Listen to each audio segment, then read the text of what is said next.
Welcome to Humans of Armadale, the third series of podcasts about community volunteers in the Humans of Armadale series showcasing the diversity of City of Armadale residents. This collection was produced and developed by the Center for Stories and the City of Armadale. Together, we are sharing stories that reflect our state's rich heritage, diversity, and history.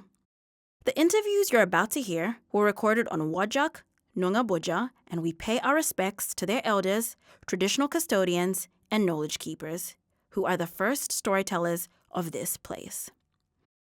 22 City of Armadale residents were interviewed by Center for Stories to tell us a story of their volunteering experience.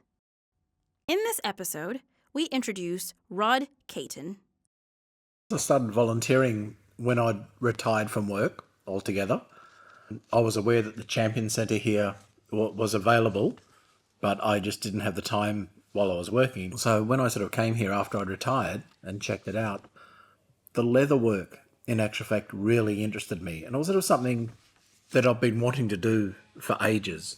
So I wanted to get into that and sort of learn a bit more about it. I also sort of learned about the sewing group as well, but getting to know the elders that were here and sort of learning more of their stories and everything else, it became, the whole thing, both leatherwork and the sewing, became a lot more interesting. The friendships that sort of built from that have been really brilliant and they're maintained. I'm also a member of St John Ambulance, so they're sort of driving around and volunteering just to sort of take passengers from their home to doctor's appointments or medical appointments at hospitals or something else, and then taking them home again. It has been fantastic. Just sort of learning where people have come from. And as I said, the histories, it's amazing to actually work through. Also, I love about being able to give back to community. I mean, you know, in the leatherwork sort of side of things, we were sort of building stuff for NAIDOC week and everything else. And that's been really good. I suppose for us in the day-to-day sort of things, it's about celebrating where we're at and what we can do to go ahead and how we can sort of interact to make that sort of happen more easily. I've changed focus quite a bit from where I was previously. I really volunteered and sort of I got more involved in what they were doing for it rather than sort of going back to something I was doing previously. Volunteering in the City of Armadale, it's impacted me in terms of, I suppose, commitment.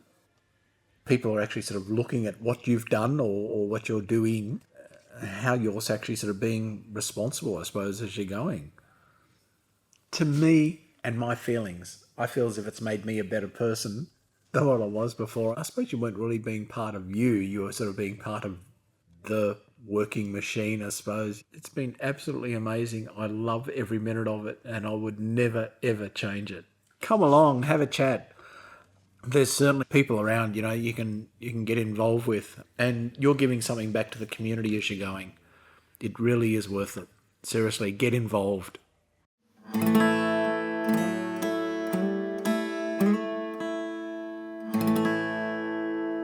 Thank you for listening. This project was funded by the City of Armadale and produced by Center for Stories. Center for Stories is a not-for-profit organization with charitable status. Our team is small and nimble, and we love what we do. To help us to continue to support diverse storytellers, consider a small donation. You can donate at centerforstories.com. This podcast was produced by Center for Stories and sound engineering by Mason Velios. Thank you.